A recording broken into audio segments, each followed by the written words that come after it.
Kejadian 2 ayat 8. Jauh sebelum ada negara, jauh sebelum ada pemerintahan, jauh sebelum ada lembaga-lembaga pendidikan, lembaga kesehatan, lembaga apa saja, maka ini yang Papa kita buat pertama kali.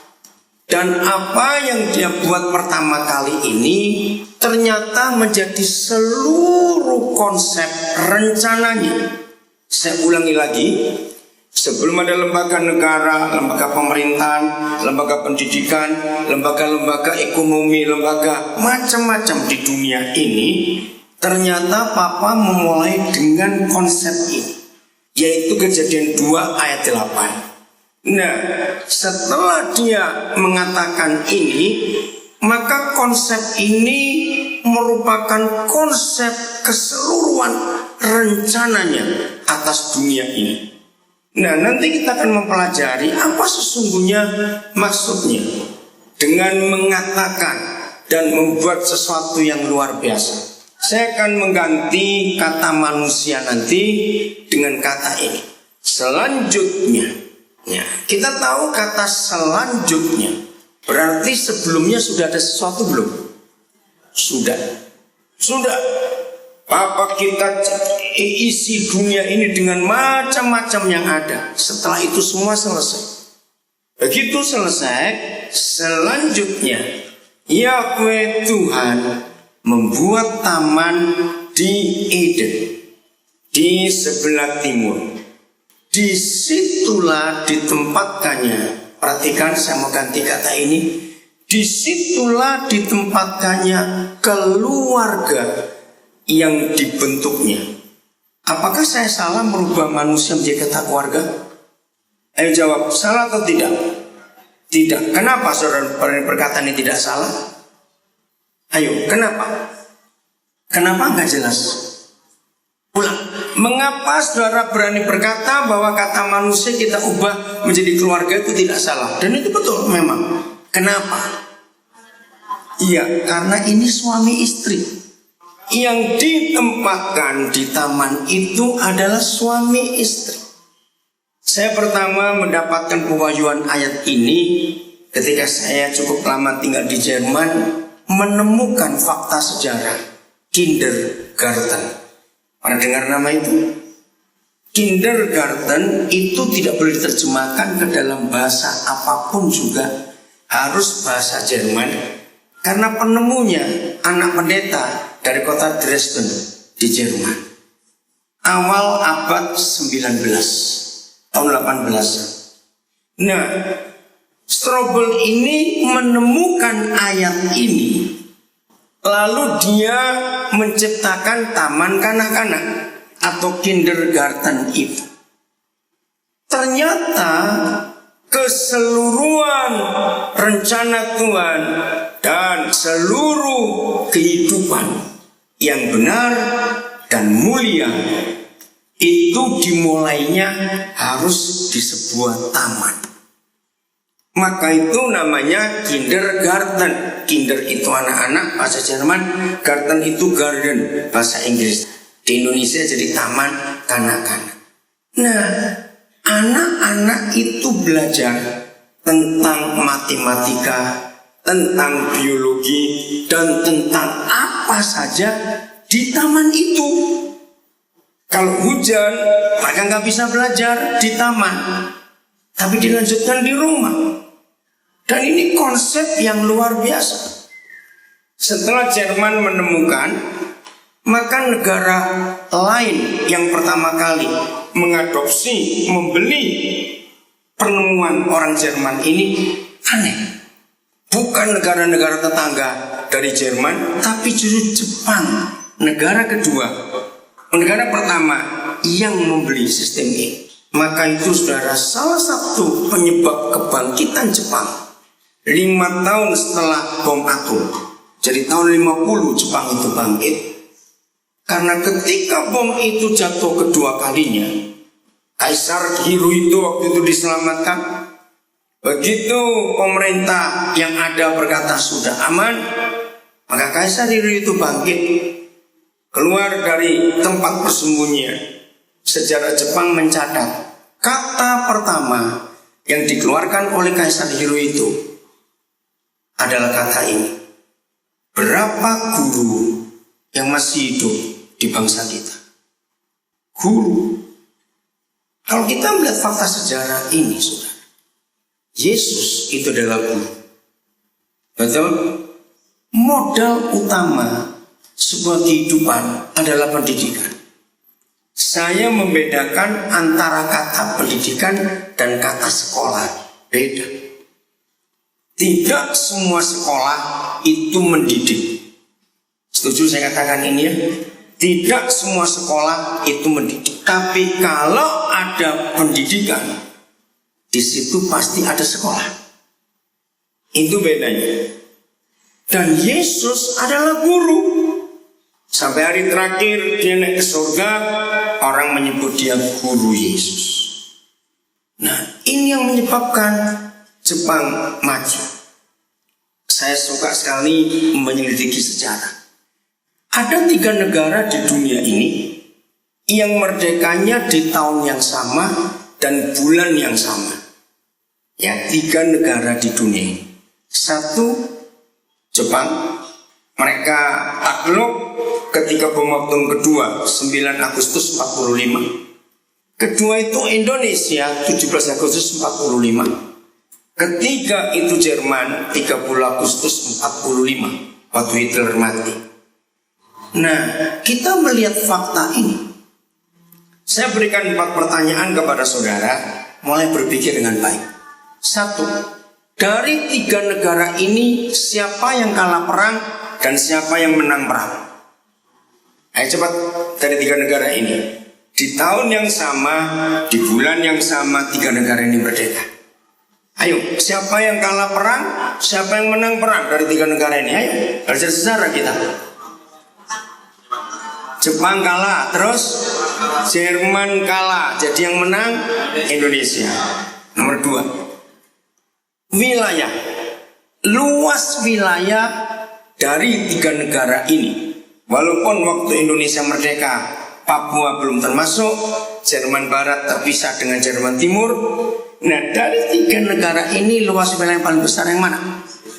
Jelas Indonesia. Nomor 3, jumlah penduduk yang banyak dari 3 negara ini mana?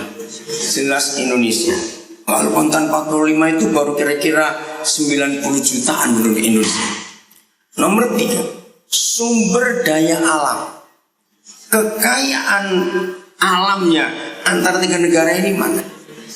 Nah, dalam hukum perang internasional, negara yang merusak negara lain harus bayar papasan perang. Jadi Jerman dan Jepang itu sudah kalah perang, bangkrut lagi. Sebab harus bayar di negara-negara yang dihancurkan. Nah, ini yang menyedihkan. Dari 4 hal tadi Indonesia harusnya menang. Tapi mengapa Indonesia terpuruk sampai hari ini? Mudah-mudahan dengan pemerintahan yang baru ada kebangkitan. Karena sejarahnya ini. Jerman punya kindergarten. Pemerintah yang baru menyelamatkan anak-anak lebih dulu. Didik mereka. Keluarga-keluarga dibolehkan. Begitu pula Jepang. Mereka memperkuat keluarga.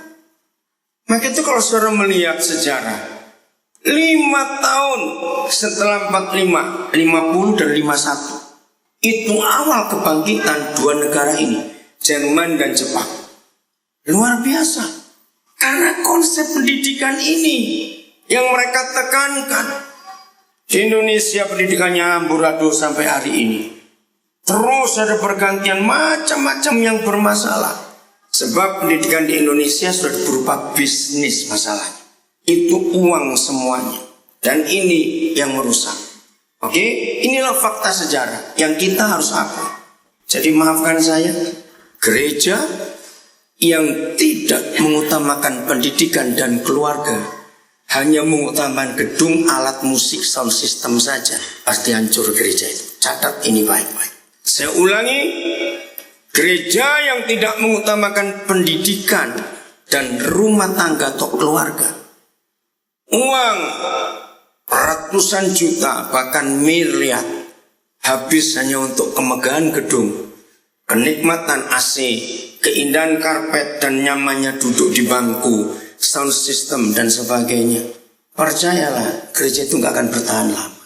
Tapi gereja yang mengutamakan pendidikan dan keluarga, dia akan kembali kepada prinsip Alkitab ini. Tolong para gembala, perhatikan.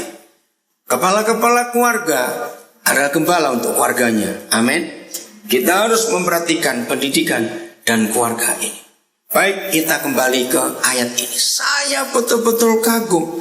Selanjutnya Yahweh Tuhan membuat sebuah taman di Eden di sebelah timur, lalu ditempatkannya keluarga itu di situ. Secara dengan cepat saja. Begitu saudara mendengar kata taman, apa yang muncul di benak kita? Coba, taman, apa yang muncul di benak kita? Indah, apalagi? Bunga, apalagi?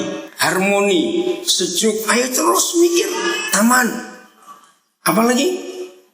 Ketenangan, apa? Pohon. Ayo, yang lain. Keteduhan, betul, saudara. Tiap kali orang itu menyebut taman, dan saya sudah membuktikan ini di Indonesia. Sulit buat kita menemukan yang betul-betul taman di Indonesia. Alasannya 21 negara kita negara tropis, musimnya cuma 2, panas dan sangat panas. Lalu memang tidak ada taman di sini yang begitu indah. Dulu ada, waktu pertama kali Raffles masuk. Jajahan Inggris, semua negara jajahan Inggris, taman itu diutamakan. Ya, itu pasti sudah. Lihat Singapura, lihat Malaysia, ya, lihat Hong Kong, ya, Brunei. Kalau saudara pernah ke sana, itu semua jajahan Inggris. Taman itu luar biasa. Tapi ini yang sangat mengagumkan. Walaupun secara fakta di Indonesia kita tidak pernah menemukan yang betul-betul taman. Ya, sebutan taman banyak. Di Blok M ini berapa taman ini? Kalau kita lihat daerah ini. Tapi aneh bukan? Tiap kali kita mendengar kata taman disebut, kenapa ada keceriaan, ada kesegaran yang muncul di hidup kita? Betul tidak? Walaupun kita nggak pernah lihat itu, saudara, ini yang Papa rindukan. Jadi konsep surga sejak belum ada manusia, berarti belum ada keluarga di dunia. Saya ulangi, sejak awal konsep surga tentang keluarga itu harus ada di taman. Saya tanya lagi, apa yang saudara bayangkan kalau anak-anak hidup dan bertumbuh itu di taman? Kira-kira mereka akan jadi apa? Ayo cepat, anak-anak. Sehat itu nomor 1. Dan ingat, sehatnya nggak cuma fisik, jiwanya juga akan sehat. Rohnya juga akan sehat. Ketika Strobel menemukan kindergarten, dia mengajak anak-anak mengumpulkan daun-daun kering yang jatuh. Ada mengumpulkan 2, ada mengumpulkan 3, dan berapa. Terus diajar, ayo yang punya 2 digabungkan dengan yang punya 3. Jadi berapa daun sekarang? Langsung matematika. Ada 5. Nah, ada yang gak punya daun. Tolong bagikan 2. Tinggal berapa kamu punya? Langsung. Dan tidak boleh dibuang. Dikumpulkan. Jadi pupuk. Jadi semua proses belajar mengajar itu di ayat ini. Maka itu dunia maju karena ada kindergarten. Dan tidak ada buku lain di dunia yang pernah menuliskan sejelas ayat ini. Katakan amin. Ini dasar. Lanjut. Apa lawan katanya taman? Cepat. Apa lawan katanya taman? Opposite-nya, kebalikannya. Padang gurun, betul. Ada lagi? Apa? Apa? Hutan? Bukan. Gersang. Itu suasananya. Tapi kata bendanya, belukar. Padang gurun, belukar. Maaf, saya tanya dengan jujur. Menurut saudara, rumah tangga dan keluarga yang sekarang ada di dunia lebih banyak yang tinggal di taman atau di belukar. Nah, ini loh masalah.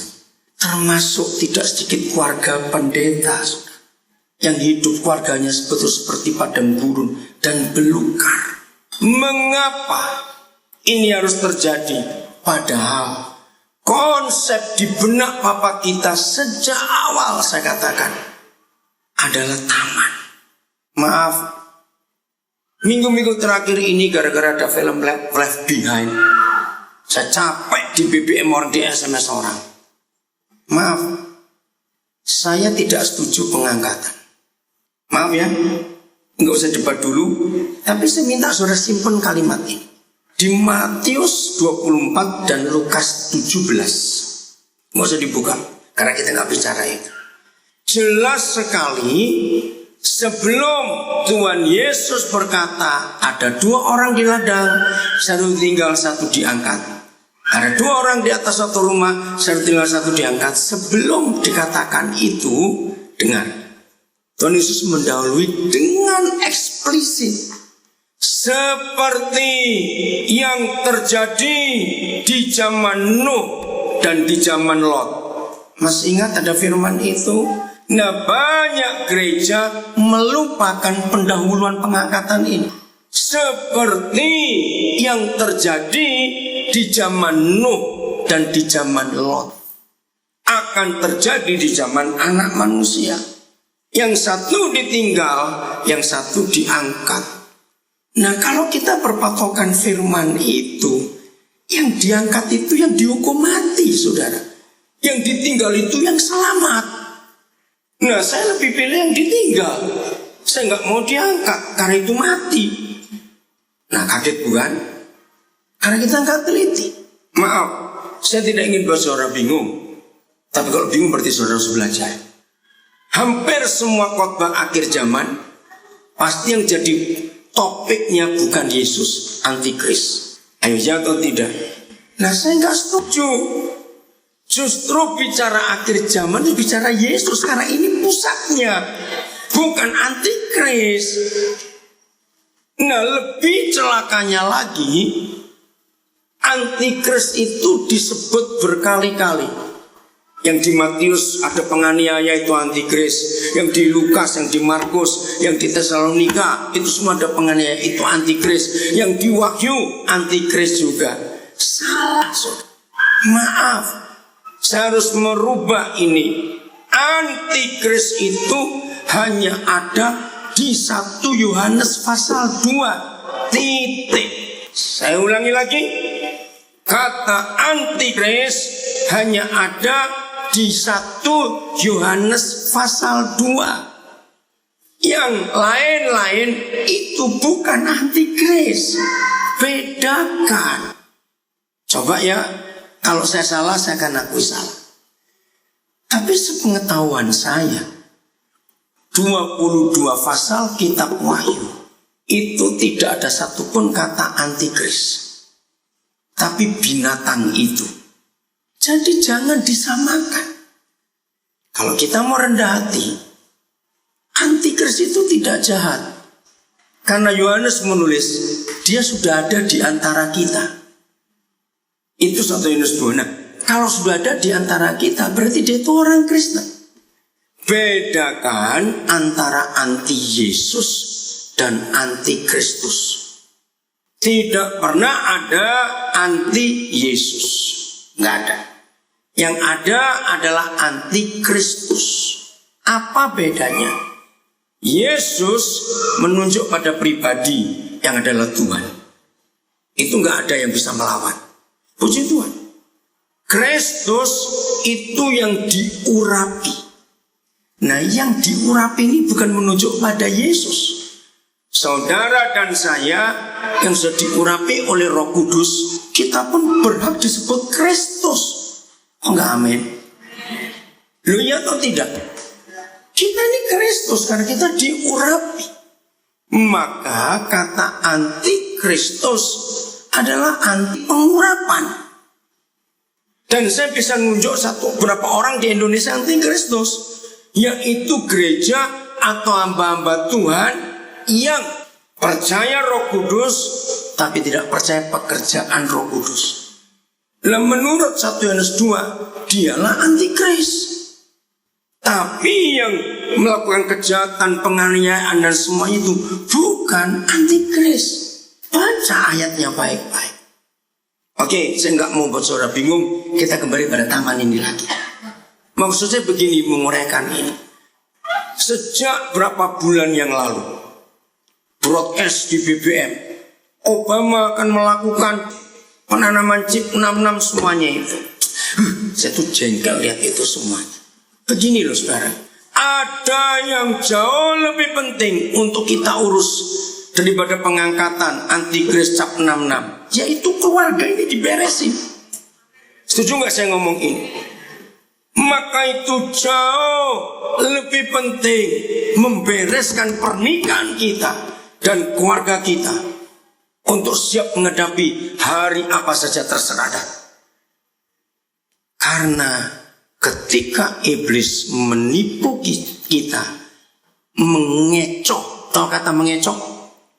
Mengalihkan perhatian kita untuk ngurus keluarga kita lebih penting. Ternyata kita dikecoh untuk ngurusin cap 66, chip yang ditanam di tangan, ini kelebihan dan sebagainya. Sudahlah, mau diangkat atau tidak, yang penting setia sampai ke akhir. Itu jauh lebih penting. Jadi keluarga kita benahi, saudara.